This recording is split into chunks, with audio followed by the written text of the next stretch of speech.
Now, not a big COD player. In fact, this video is the first time that I have played through an entire COD campaign. So, what did I decide should be the first campaign that I play through? Of course, COD 3, obviously. And not only that, but COD 3 for the Wii. Now, why did I do that? Because I had this intense curiosity. How bad would the control scheme actually be? I've heard it's bad, but how bad is it actually? I was also curious whether the sort of things that have been left in the past of game design, if they're going to rear their ugly head here. You know, those sort of ancient artifacts of game design that are best left to history. Also, is COD 3's campaign any good? Is it worth even playing today? Well, there's only one way to answer that. So, let's find out.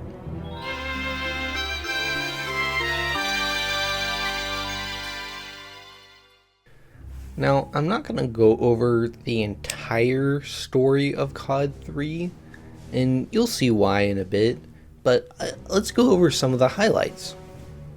I really did like the opening and the closing cutscene of COD 3. You know, I think probably one of the more famous things about COD 3 is the opening cutscene, and for good reason. You hop in the back of the truck with the rest of your squad, you're being sent off into your first battle, and your sergeant goes, "There's only two rules. First one, you're no good to me dead. Second, it doesn't matter, you'll all probably die anyways." And the squad has the appropriate reaction. They're going, well, that was a great, encouraging speech for us to go into battle with. They're all kind of not taking it super seriously, They're all kind of joking around and just kind of hashing it up. But then the artillery hits. And that tone changes rapidly, instantaneously. Everybody goes, oh shoot, we're in a war now, and is very serious from here on out. And I think that's so effective because it sort of lulls the player into like, oh, this is going to be a fun time. And then bam, slaps you in the face, says, no, this is a war game. This is a game about war. It's not, well, it's going to be fun, but it should be taken seriously. And then the ending cutscene, the new sergeant, we'll get into that in a second, the new sergeant gives a very similar speech to the next squad of soldiers. He goes in and says, there's only one rule. You're no good to me dead. And that's just such a perfect bookend to this story. Because COD 3 is not about World War II. It's set in World War II, but it's not about that. It's about the stories of these individual soldiers that we're following. And not only the American squad, you play as UK, Canadian, and Polish soldiers as well.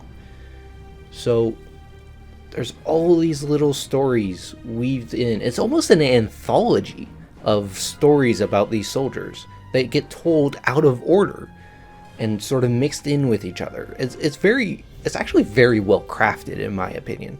But I'm rambling now. Let's get back to some of the highlights.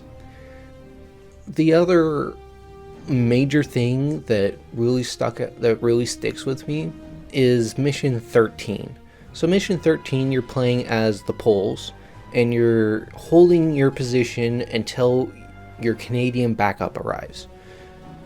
But you keep losing positions. The Germans keep overrunning you, and you have to fall back more and more and more.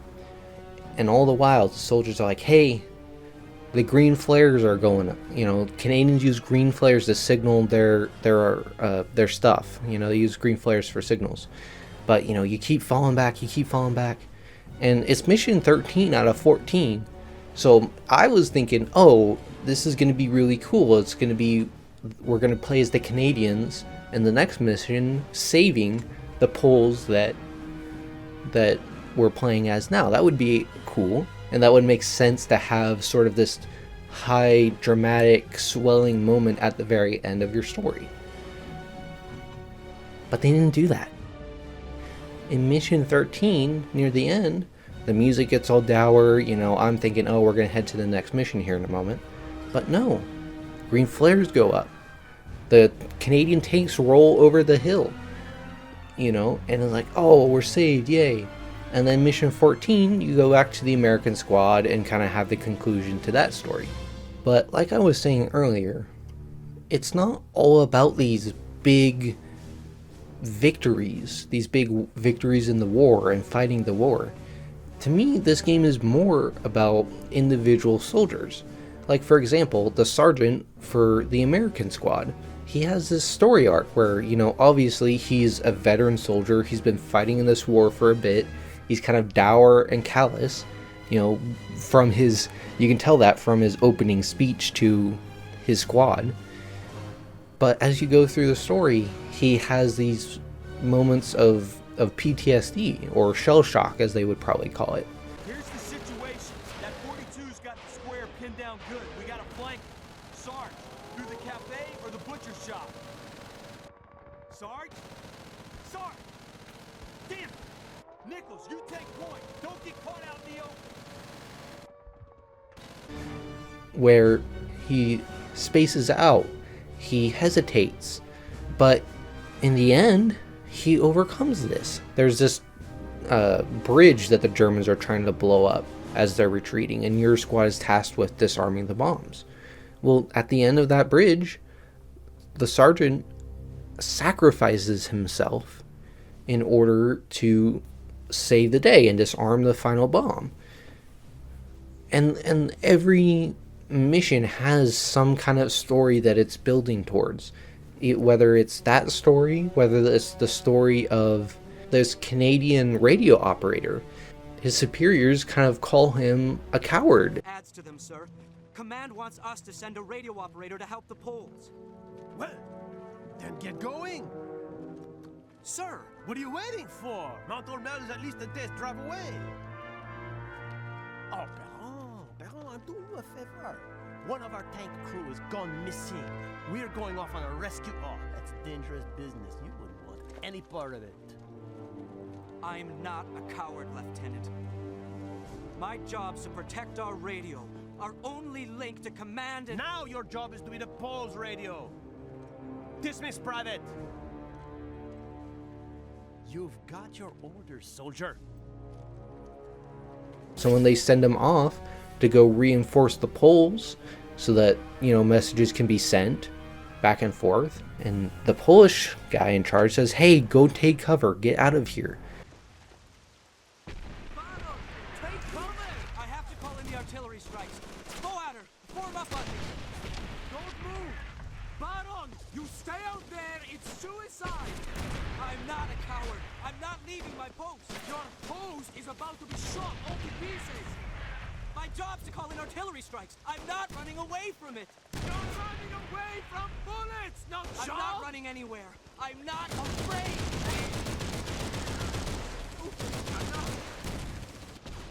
He's dead, but I think I can salvage the radio.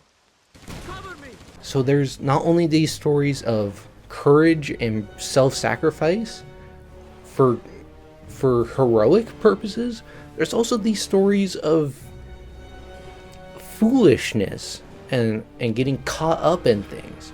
And it's a very deep look into the lives of soldiers in a war. And I'm not going to spoil every part of the story, because honestly, I think it's worth a playthrough. I think it's very tactfully and very well done, and not what I was expecting. It's a very down-to-earth look at soldiers in this giant war that we all know and can relate to. So I thought that was really cool. But as cool as the story is, that's not why you clicked on the video. You wanted to see how bad the control scheme for COD 3 on the Wii is. So let's take a look at that.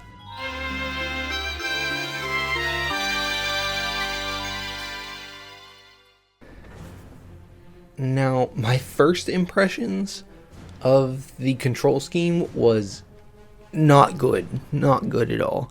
I couldn't figure out how I'm supposed to move the camera, how I'm supposed to, be able to actually aim at things, and yeah, it was just bad. But I played around with my my IR bar a little bit and figured out I was just sitting way too close to the IR bar. So after that, I was able to figure out how to aim and stuff like that. And honestly, the aiming wasn't that bad. It felt almost like using a mouse, kind of crappily, kind of like a bad mouse. But yeah, it wasn't too bad actually. And let's go over the rest of the controls here. I'm going to be looking at my notes for this. So the actual controls are: A is aim down sight, B is fire your weapon, down on the D-pad is melee. And I also, during the early missions especially, you could just run into a room and melee guys. It was kind of funny. But later on, you're just going to get blasted by better weapons, and you can't do that anymore. Up on the D-pad is change weapon. Left on the D-pad is frag grenade. Right on the D-pad is smoke grenade. And then your minus button is reload/interact.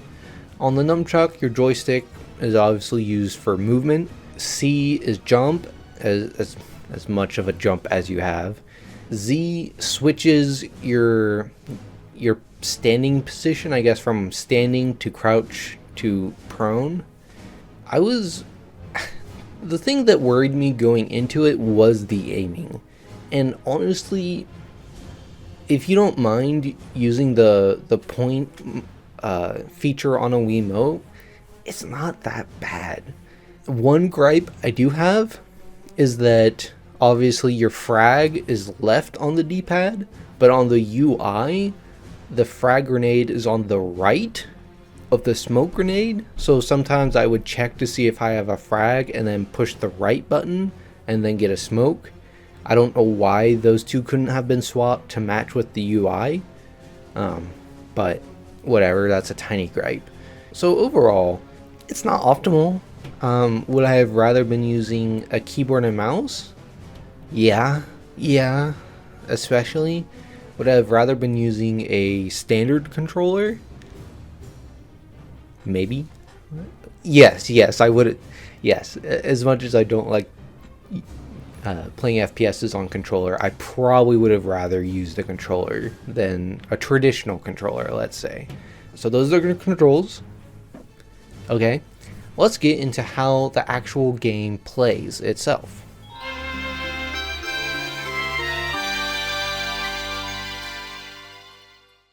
Like I mentioned earlier, I am a newcomer to the COD franchise, but I'm not a newcomer to FPS in general. I actually the FPS series I've played the most is Doom. So you're probably going to hear a lot of very standard complaints about the COD campaign here, but I think a lot of them are valid. Before I get into the negatives, let's do the positives first. I was actually very surprised by the variety that we got in this COD campaign. Not only in the settings, you get urban areas, forested areas, rural areas, and even some really destroyed urban areas. That was cool. That was more than I expected. I expected open fields. There's also a variety of different gameplay elements. There's driving sections. There's an actual tank section that actually wasn't jank or weird at all. It was a pretty good tank section. So not every variety gameplay method worked. Like the spotting sections were, whatever. And of course there's a turret section or two. Although they held out on the turret sections way longer than they did in Doom Dark Ages. I still can't believe that there was a turret section in the first level of Doom the Dark Ages. What were they thinking? Anyways, no, that's sort of the positives. I do have to detract points for enemy design. Every soldier looks the same. And really the only difference is, in theory, what weapon they're holding. But they don't have different health or anything like that. You just shoot at dudes. A lot of the times devolves into kind of a shooting gallery, unfortunately. The actual levels themselves are really linear. There's occasionally different scenarios where you're presented with 2 or 3 scripted ways to deal with it. There actually is at least one mission that I remember where you have 2 different objectives. You can either blow up the, I want to say, anti-tank guns. They also might have been flat guns, I can't remember. And also clear out a house. And you can do that in either order. But it's all very manufactured and very scripted. There's no reward for exploring or searching or anything like that. And that's part of what I like about Doom, is that you can kind of get lost in the sauce exploring around trying to figure out this secret. But there's nothing like that here. So overall, I think COD is more designed to deliver particular experiences, whereas something like Doom is more designed around having solid gameplay, let's say. So it's 2 different philosophies, and the way that COD designs things is not necessarily wrong, right? Being a linear game is not necessarily bad. It's not exactly how I prefer my FPS games, but overall, it's still a fun game.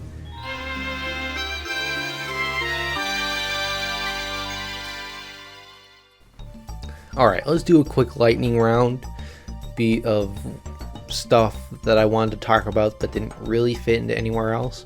First off, I gotta say, I'm a sucker for World War II weapons. You know, the M1 Garand is just a bucket list firearm for me. Being basically the first infantry rifle that was semi-automatic is really cool. The way that you have clips, not magazines, but how the clips ping out of the gun when it's empty, super fun. You've got your classics, you've got your MP40s, you got your Lee Enfields, you got your Stens, you got your BAR, you've got your MG42. Even though, okay, so the MG42, when you try to fire it, just puts so much shake on the screen that it's pretty much unusable. So if you're a big fan of the MG42, it kind of sucks in this game, unfortunately. The STG-44 was really cool. When I picked it up, I was like, oh, this is really cool. I wonder how this is gonna work. And it works like a modern military rifle, because it's pretty much the progenitor to all modern military rifles. So like I said, I'm a sucker for World War II weaponry. You know, some of the last really cool weapon designs were in World War II, at least in my opinion. Another thing, those QTEs, man, those QuickTime events were so bad. Not only were they excessively long and actually kind of difficult with the way they implemented them, because they implemented the motion controls for your QTEs in this game, and they reused those QTEs over and over and over again. So they're just not fun. So I'm really glad that we left that in the past.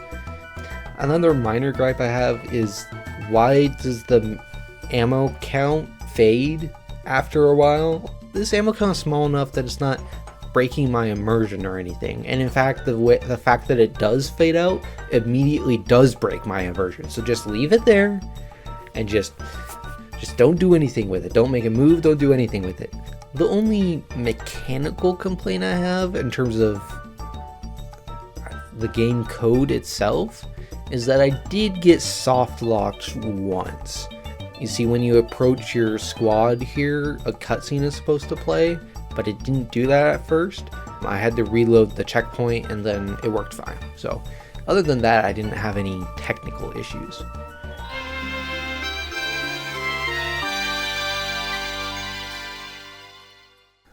Overall, I did enjoy my time with COD 3.